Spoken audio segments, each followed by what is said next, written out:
Hey, everybody, and welcome to episode number 13 of the Chris Rose rotation. We are back at the top of the rotation, but you might notice we're starting the lefty instead of the righty reliever, Trevor May. There's a little quirk in the schedule, so we want to welcome back for the third time this season, Steven Brault of the Pittsburgh Pirates. Hello, friend. Hi, Chris. How's it going, man? You're my friend, too. I don't want to make it seem like I'm not returning the friend thing back, Yes. But I like using names when I remember them. So hi, Chris. Thank you, Steven. For people that are joining us just audio only right now, it looks like you're holding a lightsaber. That thing's not going to go off and take your head off, right? No, I'm very careful with it. It's funny, actually. So normally I have this microphone set up like this, Right? Because it has a stand that is over there. But since I'm in a hotel, I don't want to, completely unpack my life. So all I have here is a suitcase. So I don't have that stand. It's in my car. It will be, whenever I move into another place, which should be soon, but it ended up being a little bit more of a fiasco than it should have been. So I'm still in the hotel right now, but it's fine. All right, we've got a lot of ground to cover, but first I want to say that you're actually making a lot of people very happy because they were complaining. You're such a good-looking guy, but they were complaining that you had the microphone stand right in front of your face. So they will actually enjoy that you have to hold this thing and like it's an ice cream cone. Well, thank you to everybody who said that. I'm sure it was my mom and my grandma, but I might do this from now on because this is kind of nice. I kind of feel a little bit more free. I can move around the space. You can see my beautiful hotel here in the background. Yeah. Okay, let's get to it. Days after we recorded the last episode in which your buddy Joe Musgrove was so wonderful on, I get a text like, "Hey, is Brault going to do the show?" And I was like, "What do you mean is he going to do that? He just did the show." Somebody said, "No, he got hurt." And I was like, "What the fuck? What do you mean he got hurt?" So take us through what happened, where you are, what's going on. Yeah. So my last outing in spring training, it was March 19th. We were, getting close to the beginning of the season. I was slated to throw 4 innings that day. And I felt good the whole day. I didn't have any pain or anything like that. In the middle of the first inning, probably after 2 or 3 hitters, I started to feel what I thought was a cramp in my tricep, actually. And pitched the rest of that inning. It wasn't getting better, but I thought maybe it's just, I need to go in, stretch out a little bit. I'll be fine. Stretched out a little bit in between innings. It was feeling a little bit better. It came out for the second inning. And then when I started throwing again, at full go, I guess, once the inning started, it was not coming out as hard. And it just hurt, once again, I thought it was my tricep.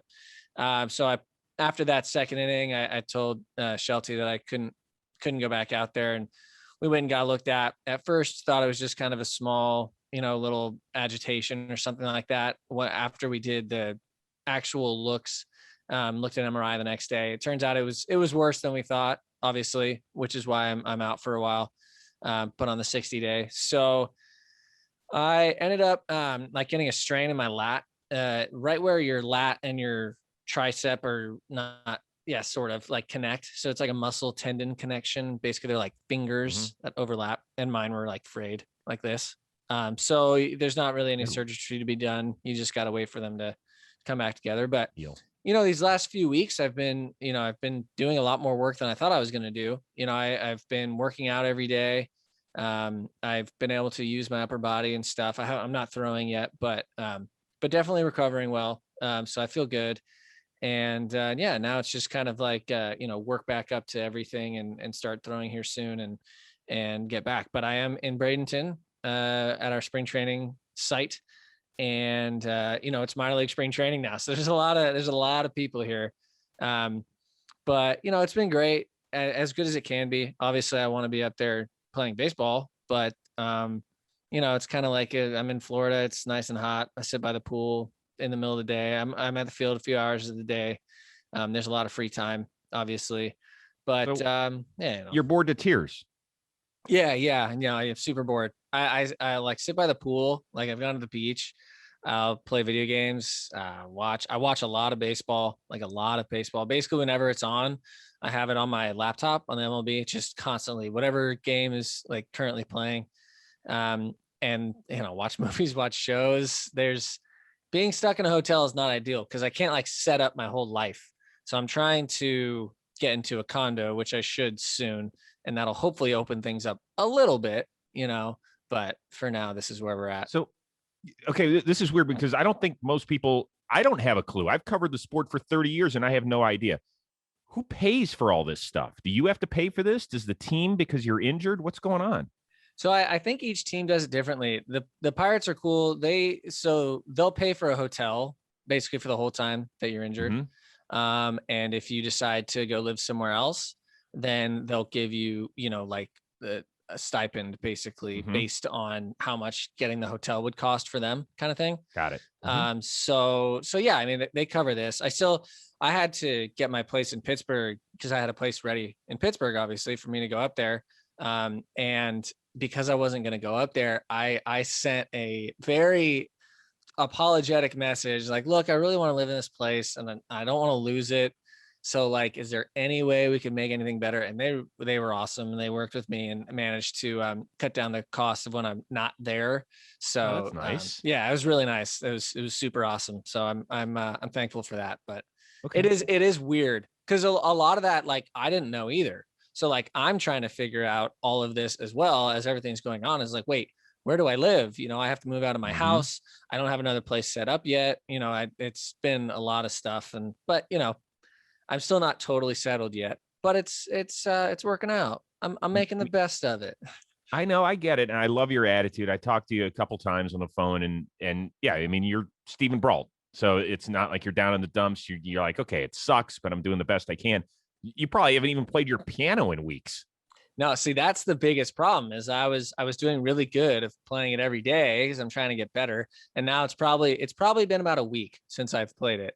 And that's the longest I've gone without playing it since I started at the beginning of the off season. So I kind of like, I hate that. And that's one of the main reasons I want to get into the condo so I can start playing again and not lose everything that I've gained so far. But yeah, being injured is part of baseball. There's so few people that actually go through a career without getting hurt. If you play baseball for long enough, something's going to happen. Is this your first major injury, by the way? I got, not really. So I got hurt last year, but it wasn't as bad. And so like, since we had the COVID time as well, like I didn't actually miss any time. I got in 2016, I tore my hamstring running to first base. Yeah, ooh. I know. Right. It was like a bunt or a slash or something. And the pitcher got over late. Second baseman got over late. So then when I was about to step on the bag, the player put their foot in the middle of the bag. And then, so I tried to extend my leg so that I wouldn't land on them. And as soon as my foot hit, pop went my hamstring. And, that was 2016. I was in AAA. I was like crazy excited to be there. And then of course I do something stupid like that. And then Chad Kuhl came and pinch ran for me and got picked off. So that made me laugh at least. It was a little, I was laying on the still wear him table. Out over that one? Oh yeah. He came in and I was like, dude, you're going to make me look even worse by getting on there and getting picked off while I'm laying on a trading table. Like, regretting my life's decisions on sprinting to first base on a ball that I just should have been out, come on, whatever. So now you're hanging out in a hotel room in Bradenton, Florida. You're being a baseball junkie like the rest of us. What is it like watching your team play? Is it like you're a fan? Yeah, it's sort of weird. I've been messaging the guys after games, talking to them, pitchers especially. Just kind of, trying to get a feel on how everything's going. It obviously hasn't been a great start to the season. But I think for the most part, other than, like yesterday when we got routed, which is going to happen sometimes, it's just whatever. The Reds are playing really well right now. You just want to make sure you're playing like good quality baseball. And I think for our first, 3-4 games, I think we really were, we only won one of them, but like the quality was good. They were close games. These last 2 games haven't been it, but I think that we're going to be fine. I think it's just like a little bit of the Reds are the hottest team in baseball right now, especially their offense, to start the season, come out of the gates hot. Yeah. But how do you watch a game? Do you watch it like a fan? Like, are you, I mean, you heard me minutes before. We're taping this podcast while the Indians are playing a game and while the Pirates are just finishing up a game against the Reds. Do you swear at the TV? Are you like, what are we doing? Like, because that's what I do. Yeah, sort of. I get like, I think I'm watching with a little bit of a different lens because I'm also trying to get a read on how my players are, like my teammates are feeling and what they're doing. And trying to, it's kind of nice. You kind of get to step back a little bit, right? And I know how these pitchers that I've played with for years, I know how they operate. I know what they like to do. So getting to kind of see it from here, you can't really get as good of a read when you're at the game on the side. You can't see how pitches are moving and stuff as you can from the back. So I think in that regard, it can actually be a little bit helpful. But I feel like one of the main things I like to do is to have conversations with people and like those person to person like moments where you can like build relationships and really get close to each other. And we just, obviously I can't do that as of yet. So I miss that part of it a lot, but I think I'm doing what I can, and it's my team, like I'm going to watch every game 100%. So it's just kind of part of being injured, but I don't want people to think I'm like separating myself, like I'm not part of the team. You know what I mean? No, but I've talked to players who they say it is the worst when you are hurt. And even if you're still with the big league club, like you go in early, you get your rehab. In some cases, you don't hang around. Some guys, it depends on what's happening or the injury itself. Like it's emotionally challenging for you right now because you're by yourself.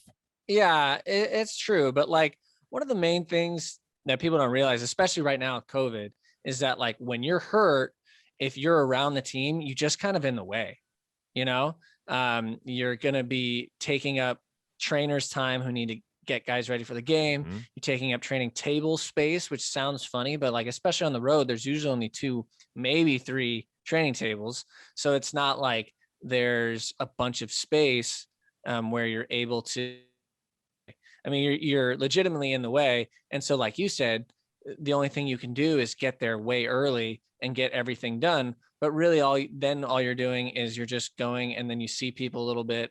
But with COVID, they wouldn't allow you to stay, because you're not on the active roster. So like, there's just a bunch of stuff that this is just how it has to be. Not ideal, like I said, but it's just part of playing, man. Everybody gets injured. I know.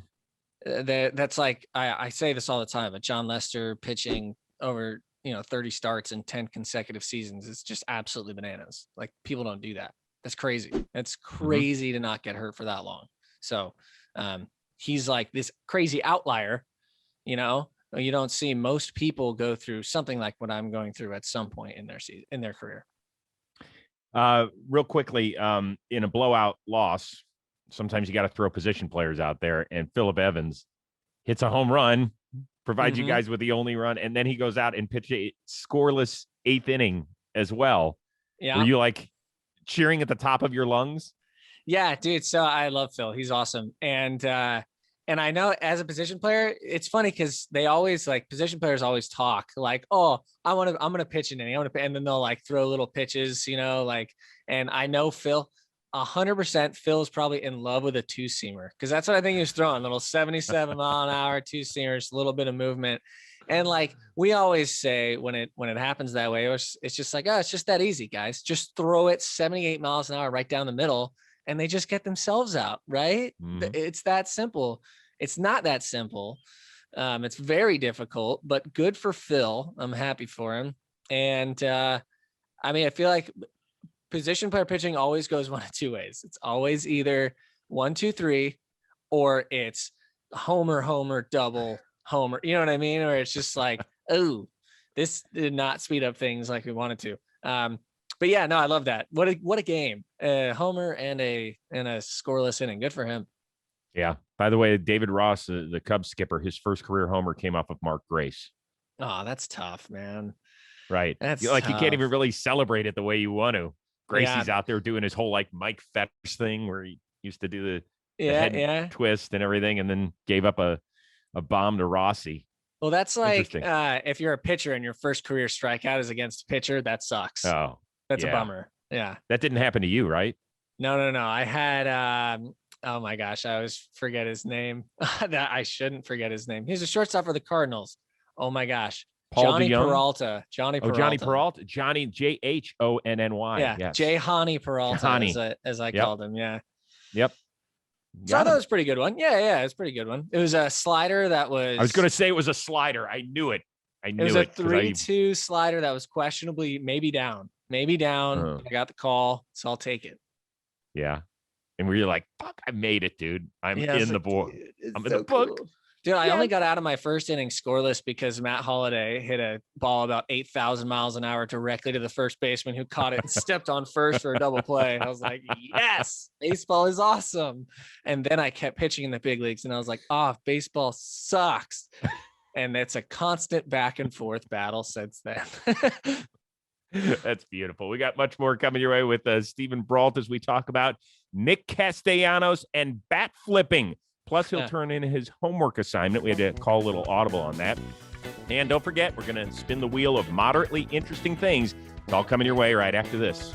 Hey, everybody. Baseball is back. The fields, they look great. Well, you know what? You need to clean up your act a little south of the border, if you know what I'm talking about. So why don't you let our friends from Manscaped help out? If you listen or watch our show, they've got an exclusive offer for you. You get 20% off plus free shipping when you use the code ROSE at manscaped.com. Manscaped, it is trusted by more than 2 million men worldwide. So join the movement today. They've been working on their brand new Lawnmower 3.0 for the last 18 months. It is new and improved. There's also an anti-chafing ball deodorant and also a crop reviver. It is a spray toner specifically for your balls. So go out and take care of it. And one other thing, Manscaped wants to remind you that April is Testicular Cancer Awareness Month. Now, I got to admit, some of my friends that are dudes, they don't like to see their doctors. I don't know if they're afraid of what the doctor might say. Sometimes they think they're too tough. They don't need to see the doctor on a regular basis. You do need to. You have to get a checkup every year. And by the way, if you're cleaning yourself and you feel something a little funny south of the equator, go get it checked out. Don't say, I'm sure it's nothing. You'd rather have the doctor say it's nothing. So go take care of yourself. That's a word courtesy of Chris Rose and our friends at Manscaped. Quick reminder, you get 20% off and free shipping with any order with the code word ROSE at manscaped.com. That's 20% off with free shipping at manscaped.com. Please use the code word ROSE. Strike out your pubes with Manscaped this season. All right, Steven, let's get into fun stuff. Like bat flipping. Yeah. Nicholas Castellanos. Yes. Been red hot in the early season. So takes you guys deep, gets his team fired up. Is there a problem with this? No. So, okay. I actually, I like to listen to both broadcasts. Sometimes I listen to Padres. See, that's in my head. Always Padres. You're from San Diego. I get exactly. It. Sometimes Pirates broadcast, sometimes the Reds broadcast, or whoever we're playing. Mm-hmm. And they actually brought up a really good point, which most of the time I don't agree with broadcasters, even though I want to be one eventually, which is kind of funny.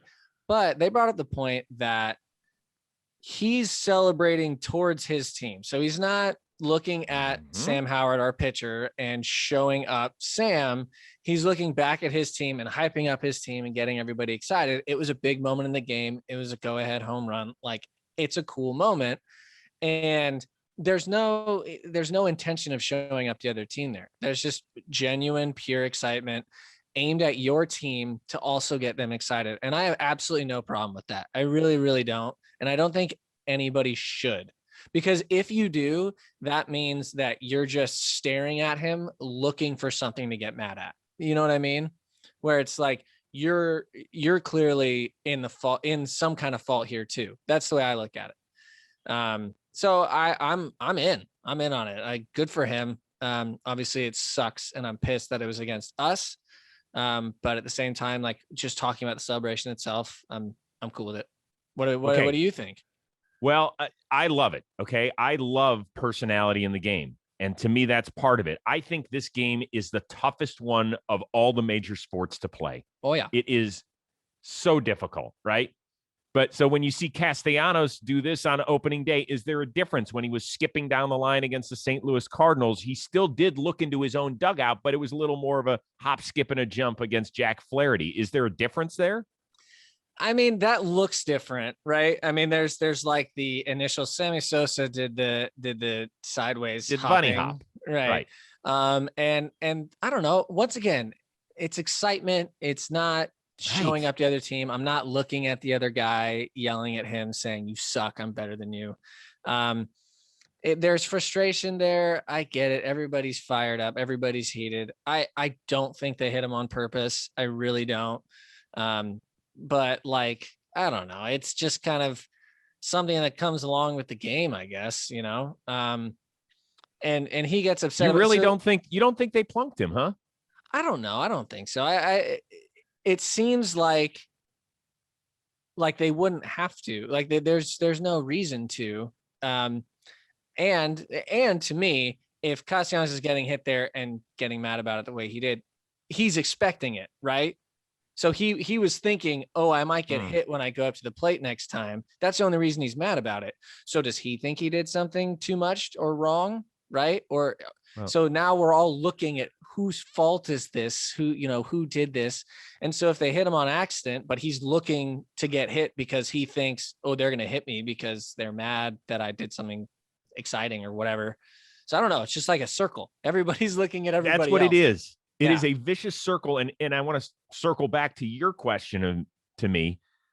I don't think the point can ever be, well, he can't celebrate because that's the way it's always been. I hate that. It stunts our growth as human beings if we're just going to continually think the way they used to decades ago. Right. Like I used to walk around MLB Network and ask the guys, and I'd say, hey, Mark DeRosa, Al Leiter, what's the matter with this sort of stuff? Why am I missing something as a baseball fan? Like I love the excitement. I love it when guys get fired up, whether they're striking somebody out or anything like that. And they say, well, it's just I was taught a certain way.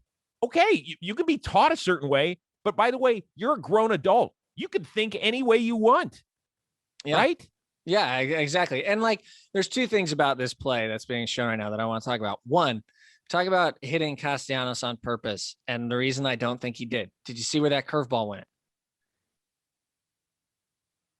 A little high and inside for a right-handed hitter. A little bit. That would have gone behind anybody's head. The point is, there's some command there that's not there right now. Okay, so I think that was indicative that it was an accident. Secondly, the reason this fight happened was because Castellanos stood up and stared at him on the ground, and that's going to happen in any sport, in anything like that. Kind of like that fight was not because of the bat flip, right? That fight was because when Castellanos slid in and there was a close play at the plate, Castellanos made the decision to stand up, look down at the guy on the ground, and I assume say some very not nice things. And that's when things got fired up. You know what I mean? Okay, but he's probably not going to say anything if he gets on base because he gets a single instead of gets hit by a pitch, right? Right. That slide might have taken place, but he's not right. So here we are in the vicious circle world again. Circles. Yeah. Because if you look at it, it's just a bang, bang play at the plate. Everybody hits everybody. It happens all the time. But then he decides to get up and yell something, and Yachty hears it. Yachty's fiery guy. So Yachty's like, no, that's not okay. And Castellanos is like, blah, blah, blah. And he's walking away. He did his thing. He said his piece and he's walking away. Woodford's kind of like, I'm going to push, but I'm going to stand back here. And Yachty and Moose are in the middle. It's just classic. It's classic baseball brawl like that. Everybody's pushing and shoving because everybody's mad, but it's, I thought it was funny because then Castellanos is back standing with his hands behind his back, over by the dugout when everything else is happening. And it's just like, he probably didn't mean for this to happen. He probably just got fired up and it just happened. And then you can't control 50 people, you're one guy. But yeah, I just thought the whole thing was just a bit ridiculous. Yeah, I did love Castellanos' post-game interview.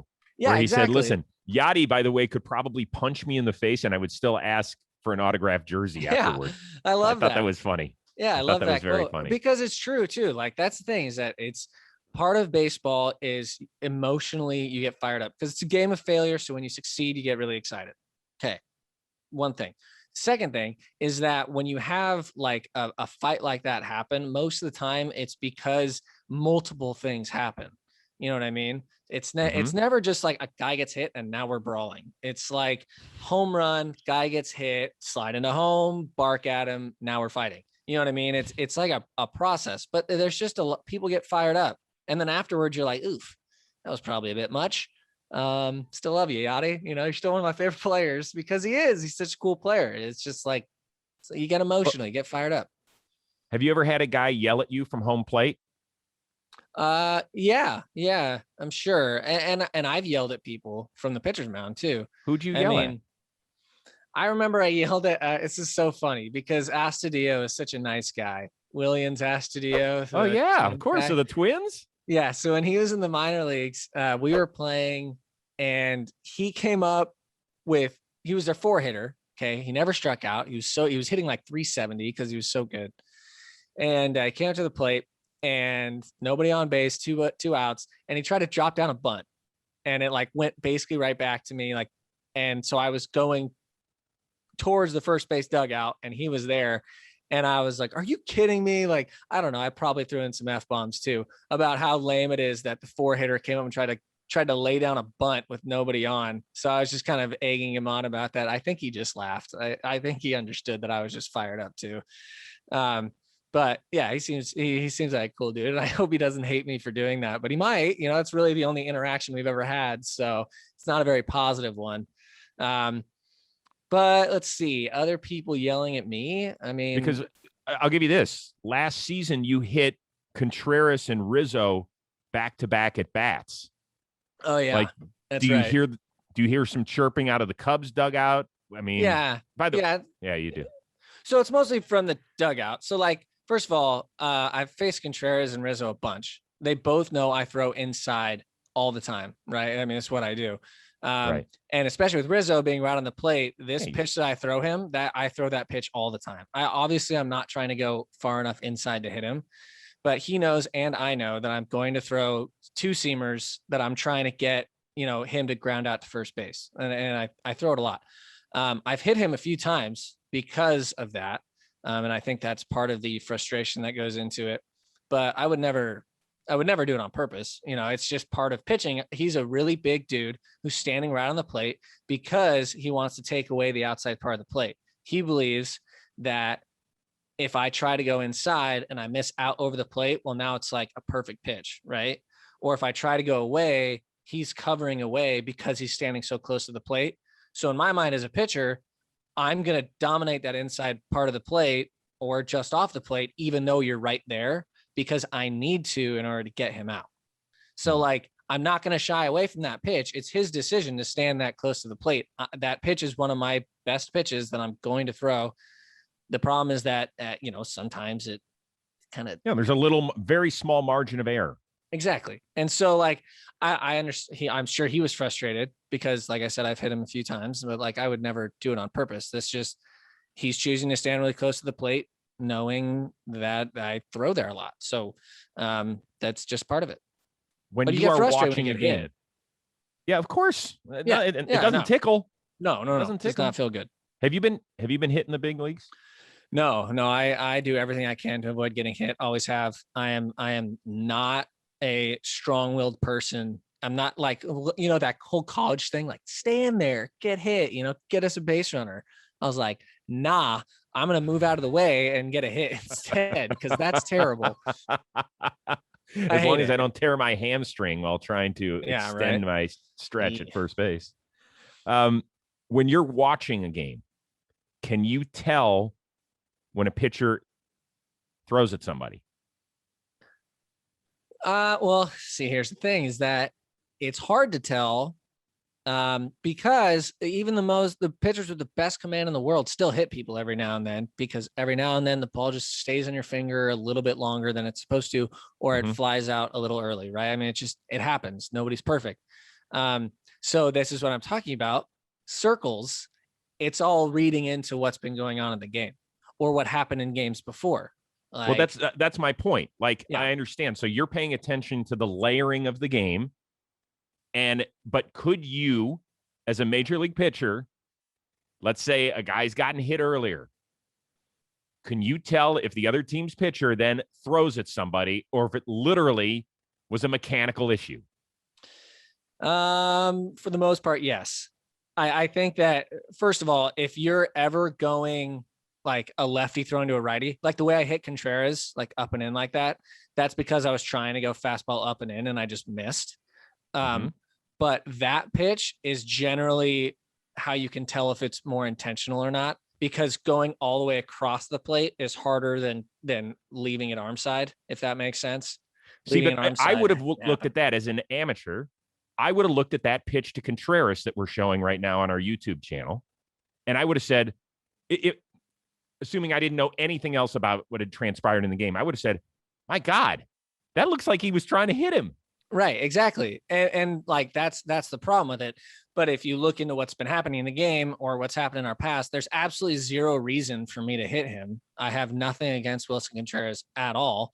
And I hit him because I was trying to go up and in, and I just held onto the ball a little bit too long. So I only actually missed the spot I was looking to throw by like 4 inches, because I want him to swing like this. That's what I want. I want him to break his bat and hit a jam shot to the second baseman. So I'm trying to get it up there and in there. But then I just missed. And when you're going inside, you pitch inside, you're kind of playing with fire. Yeah. And I pitch inside a lot. So I think I hit a little bit more people than the average person, but I found it to be more effective for me to be inside. So I try to stay inside. Okay. So Wilson Contreras had been hit on back-to-back nights by the Milwaukee Brewers, and in 6 of their previous 11 games at that point. If you're the Cubs pitcher the next day, is it bubbling in your mind that this has happened? Probably. Yeah. I think it all depends on, first of all, I just want to say that Wilson Contreras getting hit so much is kind of just like a funny thing, because he doesn't like stand close to the plate. He's just one of those guys that for whatever reason has been getting dosed. And I don't think the Brewers are hitting him on purpose. I think them, just like everybody else, know that he has a hard time hitting fastballs inside. So like, we're going to throw him fastballs inside. That means he's going to get hit a little bit more. As far as like, getting hit in the head, getting hit up near the top, nobody likes that. Nobody's trying to do that. But yeah, I mean, if you're the Cubs pitcher today, there could be something you talk about, but like, you don't want to just start fights to start fights. That doesn't help. So like, I don't know. I've never intentionally hit somebody in my life, and I don't think I ever will. I do intentionally throw inside for effect to try to get people to move and have hit people because of that, but I've never intentionally hit anybody. So it's hard for me to say. But like, also, if a guy on the Brewers gets hit, and if you've seen what's been happening and it's a genuine, just like hit him in the thigh, then are we okay now? Is everybody good? Can we stop doing this? Are we cool? Or does it just start another whole big thing? And then it just keeps going and going and going. Somebody eventually has to be like, we're done. We're good. Let's just play baseball, because we're just playing baseball. We don't need to hurt people to prove a point. That's what I think. Yeah. I just sit here and I wonder how those discussions happen. Like, first of all, you should never put it on a kid who's, right? Ever. No. I mean, I feel like that's the old timey baseball thing, though. Yes. We just don't really do anymore. People used to do that all the time, and it wasn't a big deal.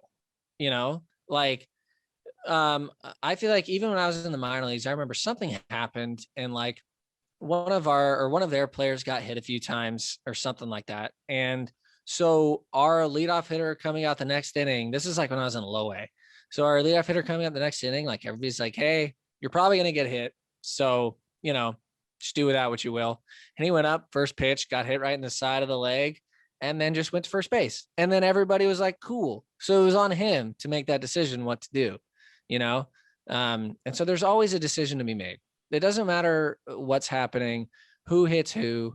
There's always somebody making the choice to either get fired up and start a fight, or to just walk it off and just be like, look, it's over. All right. It's over. Let's just play baseball.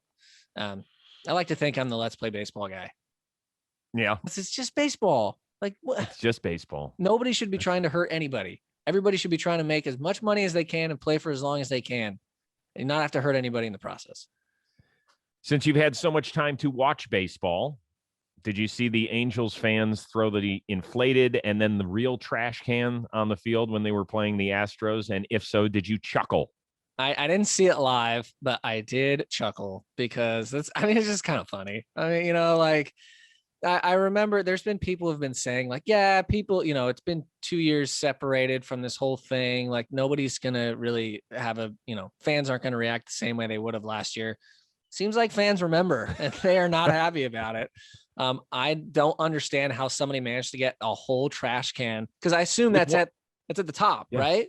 Well, not only that, dude was in a one-arm sling, bro. That he grabbed it with one. Look at this.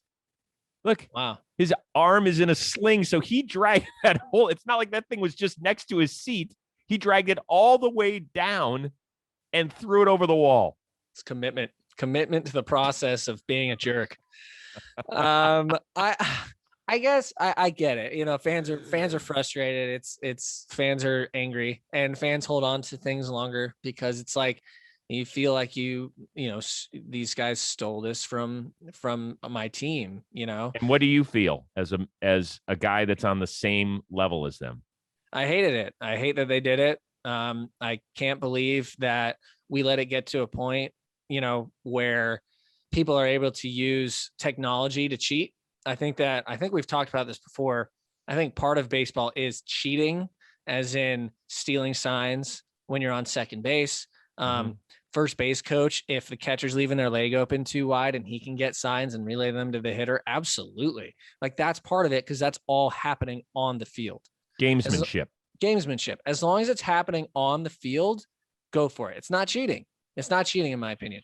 But when it comes to using technology that's placed around the field specifically to be able to tell people what's on the field, like the fact that pitchers are now using multiple signs with nobody on base sometimes just tells you baseball, like that's wrong.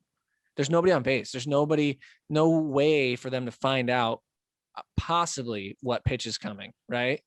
Other than if the catcher's like leaving his leg wide open, but then they'd be coming from the first base coach, which is on the field. So anything that is off the field and used to make the game easier and tip the cards in your favor, I absolutely hate. And I still it blows my mind that there were no real repercussions for that, but that's not my job. So whatever. Well, here's what Dusty Baker had to say after the game.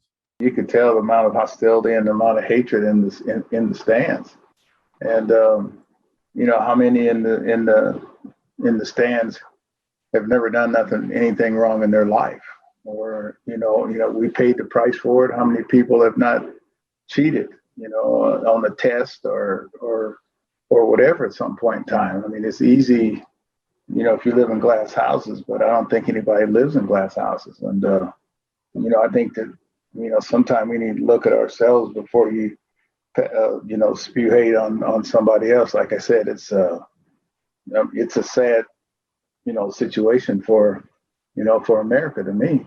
When you hear things, I mean, what are the kids supposed to think in the stands? Or, and some of them are kids are following their parents. And it's sad to me. Like I said, people make mistakes, and, we paid for ours, and, I wish they'd leave it alone.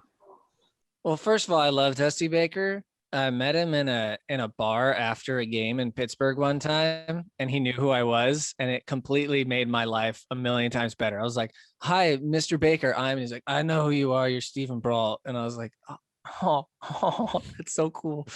Then we had a conversation for like 10 minutes. It was really cool. He's a really good dude, but I disagree. I think that teaching kids that cheating is wrong is a good thing.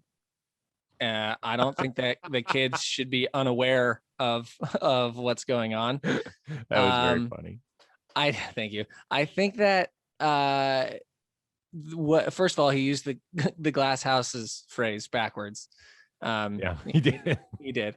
I get what he was saying, though, is that we all live in glass houses. We've all done something. Yes, we have made mistakes, but also you have to deal with the mistakes and the consequences of making the mistake. And the Astros players did not have to give back the World Series rings. They didn't actually. Well, what do you think they should have happened? I don't know. I don't know. Like I said, it's not my job, but I'm saying. No, but you are a guy that battles allegedly on the same even playing field. So would you have liked to have seen the commissioner say, we're expunging it from the record? It didn't. 2017 did not happen. The championship is vacated. No. An asterisk? Maybe like what Barry Bonds has, is an asterisk like that. Once you put an asterisk on it, it still technically happened. It's in, the Hall of Fame or whatever, Hall of Records for baseball. But you see that asterisk in 2017 and you look down at the bottom of the page and you go, they were caught cheating using trash can, blah, blah, blah, so that people don't forget what happened. I don't think people should forget what happened. And it's still wild to me that there were no player repercussions at all. Not a single one. Well, see, I get that. I understand that because I watch crime shows all the time. You cannot get the information if you're a prosecutor that you're looking to get unless you cut a deal sometimes. And True. They had to cut a deal with the players because then they wouldn't have gotten any information whatsoever. Did Major League Baseball really want this going in front of the judicial system? Of course they didn't. No. And I get it. Like, the truth is also that the Astros were they were the America's sweetheart. Remember that? Yes, they were. In 15, 16, and 17, they were who MLB was throwing out there. These are our poster boys for baseball players. And Jose Altuve was number one on that list because he's undersized. Everybody loves him. He's great. Mm-hmm. And so then when it came out that they were cheating, I mean, that's got to be your worst nightmare, right? I mean, this team that you've had, in the mainstream who came from nowhere, they were really, really bad for multiple years, for a while. And then, and it worked. Their system worked. They drafted well, they traded well, they built up a system, they got better and better, and all of a sudden, boom, 100-game winners. And then they won the World Series in 2017, and it was the coolest thing, the coolest story. It was a small market team that turned themselves into a big market team by being the best team in baseball, right? They did it. Right.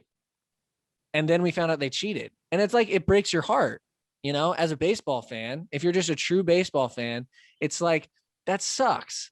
Everybody was cheering for these guys. We loved it. We loved that they were beating the Yankees, and they were beating the Red Sox, and they were just the best team in baseball. And that's so cool. And then you find out they were cheating, and it's ugh, well, that sucks. And I think that it hurts enough that to expect people to have forgotten about it when they didn't even get to address it last year is crazy. I don't think that there should be ever any kind of actual danger or harm or anything that. But when it comes to, and also, sorry, I know, but I'm saying I don't even like throwing an actual trash can on the field. Yeah, I know, as funny as it was, the one-armed dude doing it, not one arm, but you understand, the guy who had the ability to use one arm at that point. Yes. Yes, I'm with you on all that stuff. But I think, and I am a huge Dusty Baker fan too, even though he just knows me as the guy. Hey, you're the guy. So he doesn't know Chris Rose, but he knows the guy. It's good enough. But that's perfectly fine. Anyway, he's wrong. Fans should boo the shit out of him all year long. Yeah. And by the way, if you want to do that for the rest of their respective careers, every time Jose Altuve and Alex Bregman and all those guys come up to the plate, and George Springer, now that I love that outfit, by the way. So we're showing funny. The Oscar Trash the Grouch, throws. the guy dressed as Oscar the Grouch holding That's the funny. trash throws sign. It is funny. So I'm good with it. And they got to wear it. They should wear it. I think part of the mistake was, I don't know if you remember at Fan Fest at the beginning of 2020, this was the first time that players had a chance to address this in front of the media. Mm-hmm. And Altuve and Bregman were left to swim on their own by the organization, which was a horrible, horrible move. Ownership should have gotten in front of it, and everybody should have said, listen, we screwed up. We screwed up. So however you want to feel is up to you. And we hope that you'll one day find it in your hearts to say, you know what? Maybe we're sorry. But they never did that at the beginning. They hired the worst PR firm to help them out. I don't even know if they hired a PR firm, to be honest with you. And if so, they're going to get the worst reviews ever on Yelp because it was terribly executed. And it's not fair to just single-handedly throw the ball players out there and say, go for it, man. Go answer the questions for the entire organization. It was such a bullshit move. Yeah, it was bad. It was bad. And was it Springer? Correa. Correa had the whole thing that got blown up because he basically said, like, I'm not sorry. And like said that we were just the best team. And like, dude, what? You were literally like convicted of cheating. Like, what are you talking about? Like, you have to address that. You can't just, but yeah, I thought the same thing. Cause they were literally out there on their own. Right. Totally. Yeah. It was at a fan fest in Houston. And people were like, well, because it's just the local media, nobody's going to ask any questions or bother them. But like, what, are you kidding me? It was horrible. And by the way, like Jose Altuve is one of my favorite players of all time. He really is. He represented everything that is good for the game. And I don't know how often he was getting, you could hear the banging on the tape thanks to Jomboy, who peeled back the curtain on all that. Mm-hmm. But I don't know how much it was helping him. I don't know if he was listening to it. Who knows? I just don't know. Man. Yes. However, the hardest thing, the hardest thing to say is that somebody should have came forward, right? That's the easy thing to say. That wasn't going to happen. Exactly. That's the easy thing to say. If somebody really cared, they would have come forward. But put in that situation, you're going to go in and say all of your teammates are cheating. That's tough. Obviously, it's the right thing to do, but it would be really hard in that situation. But also, like, I agree. Jose Altuve is a great player. I love watching him play. He's bananas. He swings at pitches that are 3 feet over his head and gets hits. It's awesome. But like at the same time, now he's always going to be known as one of the guys who was on that team that cheated. And so, yeah, he might get booed the rest of his career.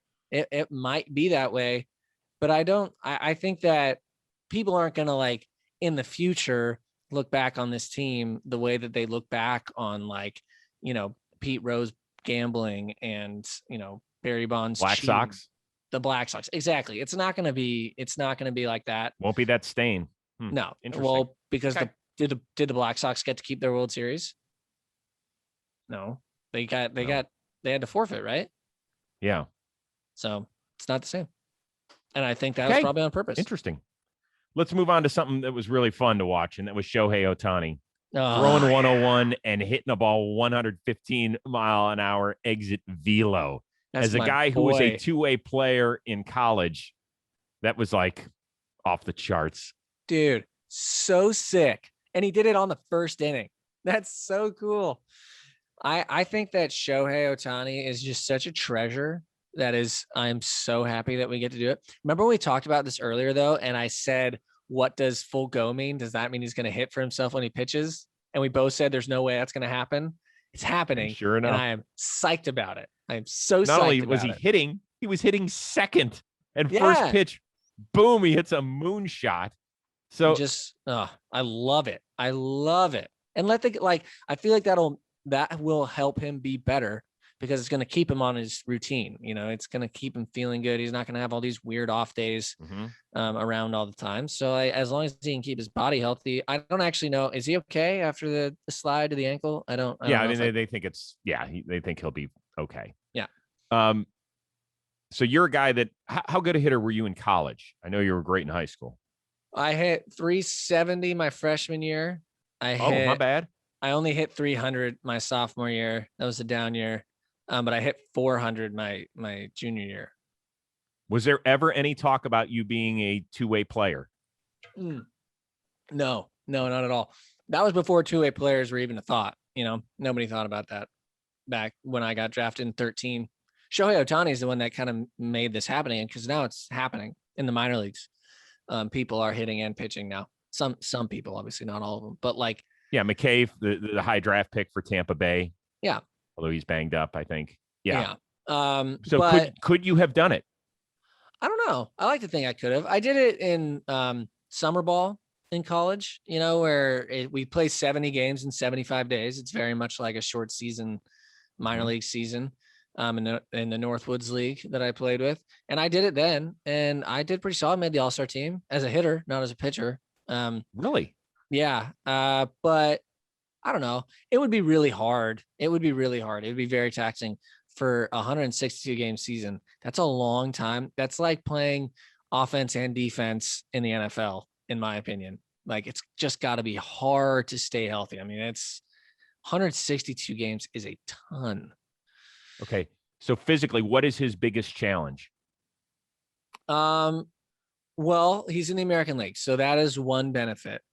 I assume he's not going to do anything but DH day before, day after, probably 2 days after. So you're talking about, you're not going to be able to have a DH other than Shohei Ohtani for at least 3 days a week, in my opinion. Because the biggest problem you're going to have is after throwing 100 pitches. I've done this before, where you go out and you're playing outfield the next day and a ball is hit to you and you have to make a throw to home, and your arm is dead from throwing 100 pitches yesterday, and you throw it as hard as you can, and your whole arm just goes numb, and then you worry for the next 2 minutes whether or not you're ever going to be able to throw a baseball again. So like that kind of stuff you can't let happen. So like he has to play.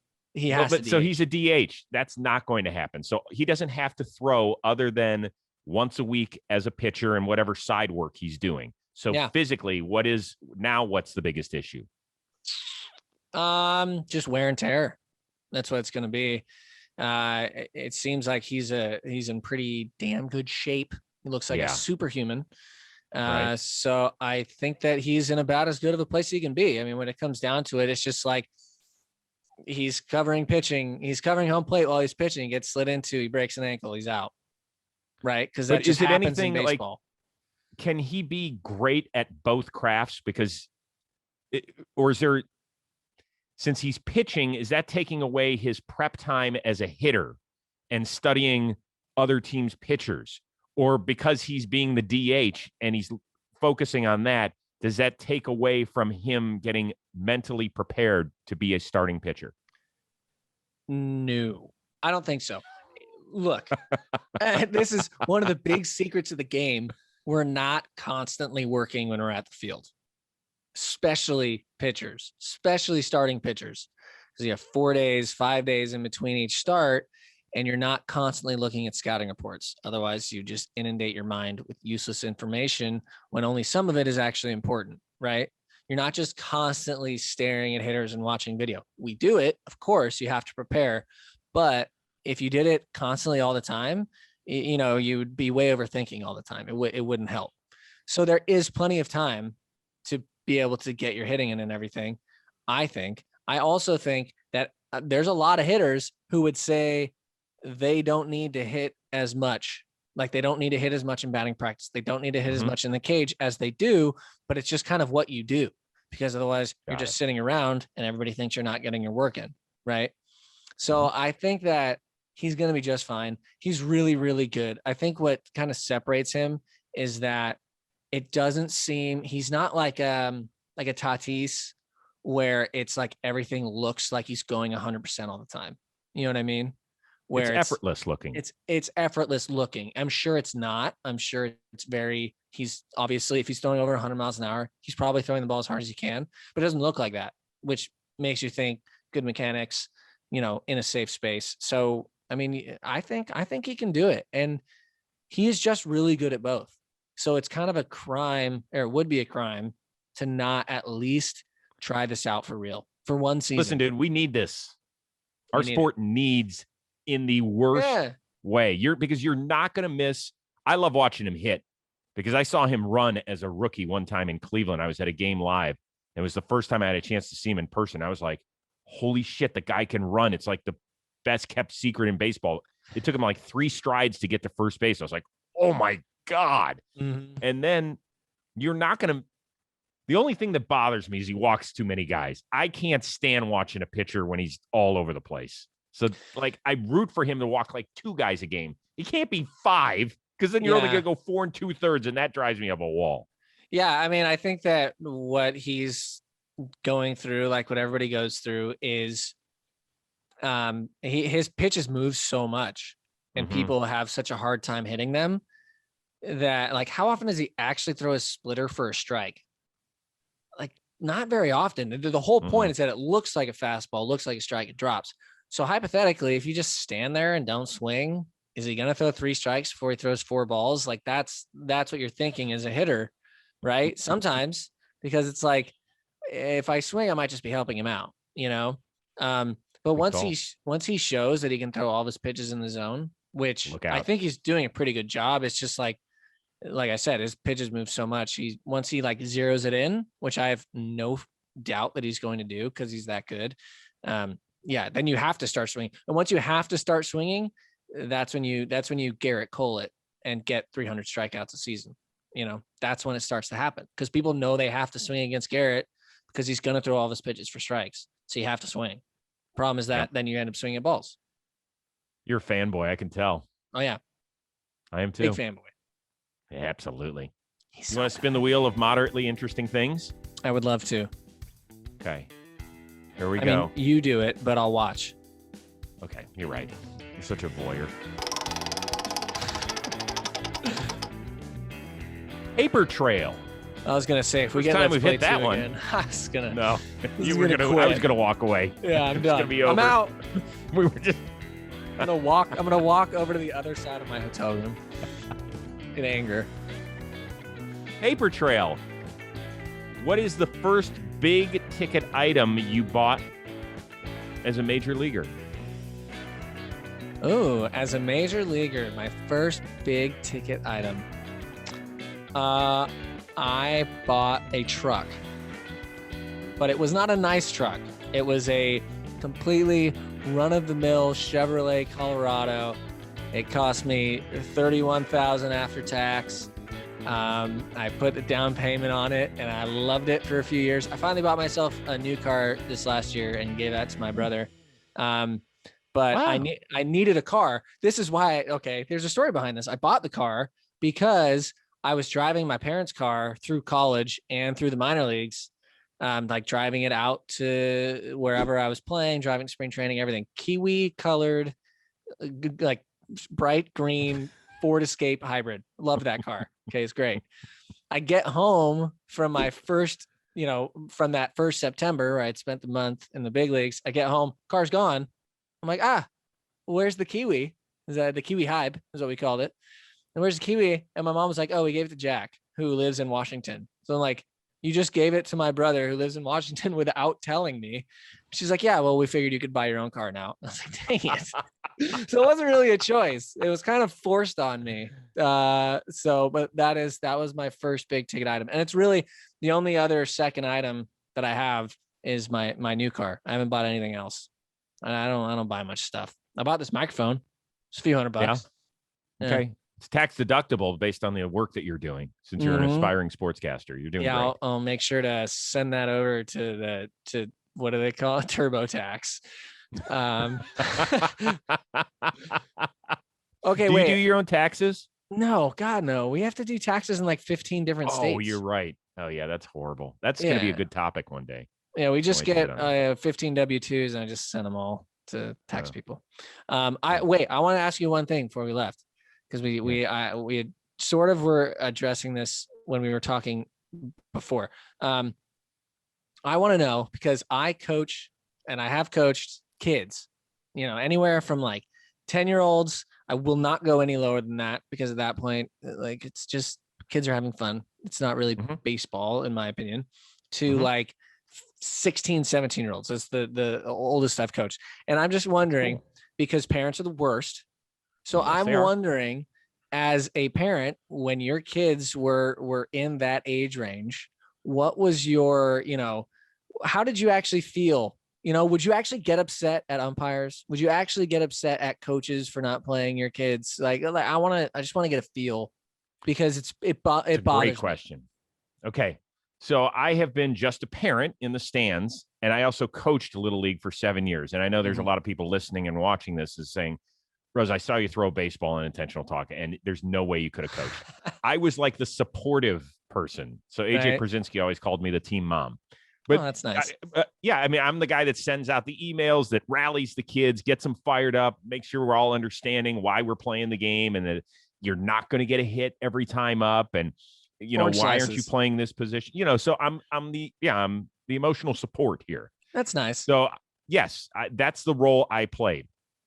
I did yell at a referee one time at our oldest son's basketball game, and I eventually became friends with him because he recognized my face from being at Balboa Park all these years. But I remember saying to him one time, hey, I've got an extra referee's jersey in the car if you want me to throw it on and help you out. And it was such a bullshit move by me, because he turned around and he gave me this look like, really? Like, dude, I'm making like $15 an hour. Can you spare me that? And after that, when he didn't have to say a thing, he just looked at me, and I was like, what an asshole.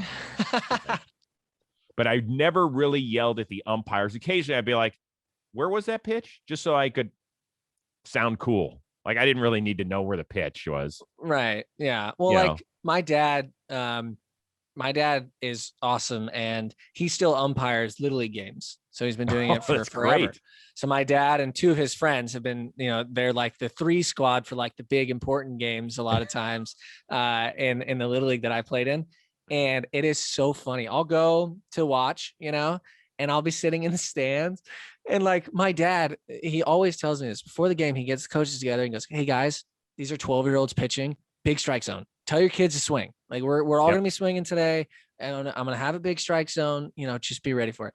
And always it's like coaches don't believe it. It's like they don't understand. Like, I'm going to call a big strike. If the catcher catches the ball in the air and it's not over the kid's head, it's probably going to be a strike, unless it's extremely off to the side, because like you want kids swinging. You don't get any better at baseball by standing there and taking a walk when you're 12 years old. You should tell major leaguers that. Yeah, I know. But I just think it's so funny. And the coaches always yell. The coaches yell. And I'm like, dude, my dad's literally volunteering to do this. He gets paid $0.00 to come out here on a Friday night and coach your kids and umpire for your kids. Like, what is happening, dude? Calm down. It's so funny. I've seen my dad throw a coach out of a game. It was you're kidding. Hilarious. Yeah. I was sitting there, and the guy, they were yelling about a play at second base. 2 umpires. Okay. So the base umpire had to rotate around to check if the guy, out at play at second base. So my dad has the guy at first and the guy trying to score. Mm-hmm. So the no play happens at second. They try to throw home. Ball gets passed. So the kid that was hitting goes to second, and then the kid that was on second goes to third. They appeal because this kid definitely didn't touch first base, right? He definitely just ran around it. But my dad couldn't physically watch that play happen. He had to be watching the play at home plate happen. And so it's just like, sorry, man, that's part of having only 2 umpires. Like, I don't know what to tell you. Oh my God, dude, this dude, it was screaming. And I'm just like, there's no way this is happening. And my dad just eventually went, dude, you got to go, leave. What are you doing? Why are you yelling at me? And he, my dad very much kept his composure, but I'm sure he had a few drinks about it later and laughed, because that's just funny. I don't know. Man, crazy. I was an assistant on a basketball team where our head coach, his name is Pookie Wigginton. He played on the Seton Hall Final Four team in 1989. He was a backup point guard. Great dude. Family is awesome. But he was a hothead with the refs, and he got tossed from a game, so he could not coach the next game. So I had to be like Dennis Hopper in Hoosiers and move up a chair. No. Yeah. Oh no. And yeah, so once again, I could never design basketball plays. It just wasn't, as much as a hoop fan I am, I wasn't wired that way. So my son had the best game of his life. He could really shoot. He can't, right? He's 6'4" now. He was decent size then. I think he was like 11, but he had 27. He hit 7 threes, and it was against his best friend.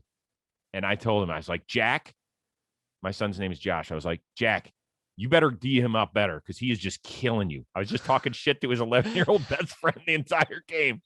I was like, Jack, he is owning you. He is owning you. And Jack kept looking over at me like, I was like, oh my God, I'm shit talking an 11-year-old. What's happened in my life? I've become the thing I swore to destroy. Oh my God. Man. All right, let's check in before we let you go back to your exciting life in Bradenton, Florida. Hey. Before you move to the other side of the hotel room. By the way, do you make your bed or no? Well, they don't come in because of COVID. Right. They don't do that. So I sort of made it. I make it like that. I put the sheet bag on.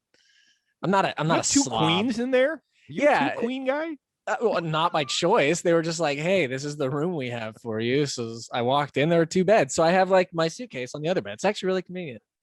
Okay. So your homework assignment for Mrs. Rose's homework assignment, the Pirates played in Chicago for the road series to kick it off. And we said, hey, you got to go be a food critic in one of the great food cities in this country. And then you got hurt. So we had to change things up. So instead you had to be a food critic in Bradenton, Florida. Let's see how it went. Hello, everybody, and welcome to my review of Miggy's Sushi in Bradenton, Florida. As you may know, I wasn't able to go up with the team because I got hurt like a dum-dum. So I'm going to be trying this instead of the Chicago food. I'm just going to try 1 piece of a shrimp tempura roll, which is one of my go-tos when I get sushi. It's kind of one of my tests. I don't normally get takeout sushi, but I really don't have a choice right now, and I really wanted sushi, so I'm getting it. I'm just going to take 1 nice piece here. It's a good presentation. Gotti with chopsticks. Let's see what we got. The rice looks pretty good. I can go with a little bit more. There's a little bit of sauce there. Here we go. Crunchy on the inside, just a little bit. The rice is perfect. Wow. I'm gonna give that like a 6 out of 7. It's tasty. Strong suggest. Come to Florida. Come to Bradenton. Get Miggy. Back to you, Chris, and me, I guess. Wow, I am a gifted food critic. I have my oldest brother is a professional chef. And I'm sure he is going to hate every second of that video. There's so much to break down there. Let's start with the fact that you combed your hair with a firecracker on that day. Good luck. That's why I'm wearing a hat. Look at this. Let's see what happens here. This is just what my hair is now. Oh my God. God. Look at that. I just have a lot of hair. What am I supposed to say?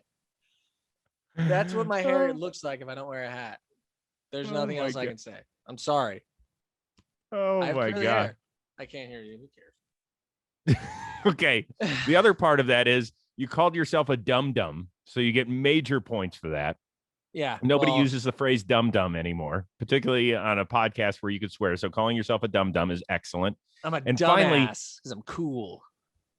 I have never heard of a grading scale, a 6 out of 7. You usually either pick like 1 to 10 or 1 to 5. You went a scale of 1 to 7 on us. Well, you don't know if my scale was 1 to 7. Could have been 0 to 7 or negative 30 to 7. Well, I just you're right. Rated at 6 out of 7. Okay, no, seriously though. I think that a 9 out of 10 would have been too generous. A 4 out of 5 wasn't enough. So we just increased the level a little bit. And then we put it 1 underneath. So 90% no good. No. And 80% is too soft. So you went 83% on us. I believe that's what 6 out of 7 is, isn't it? Yeah, 83%. It sounds about right. Yeah. Yep. Okay. Yeah, so I'll give it an 83. God, that ready sounds for your so much worse than a 6 out of 7.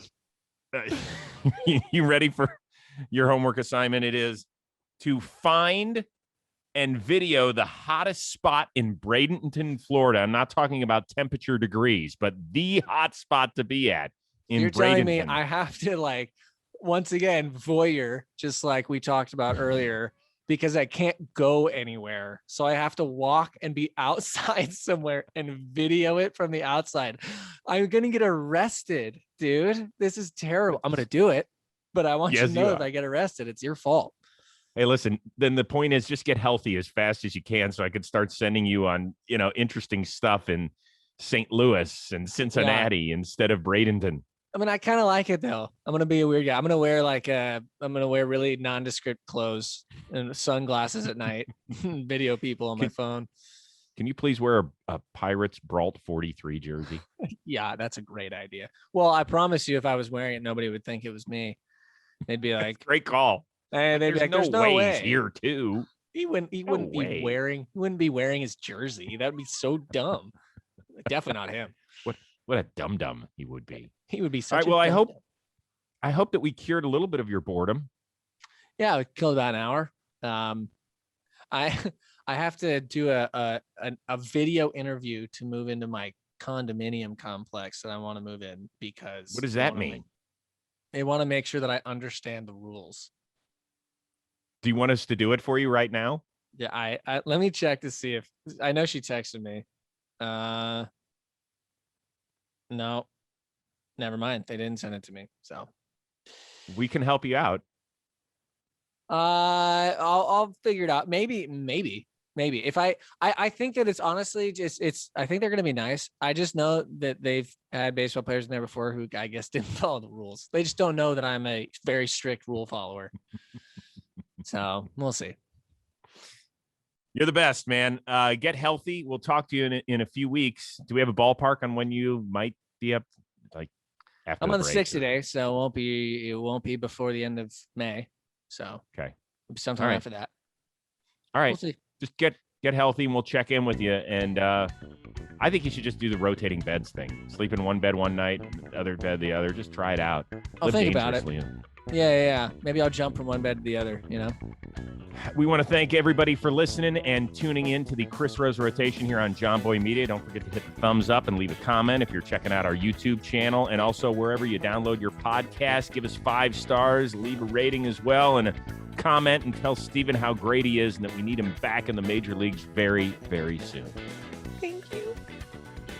We'll see you next time here on the Chris Rose Rotation, a part of Jomboy Media.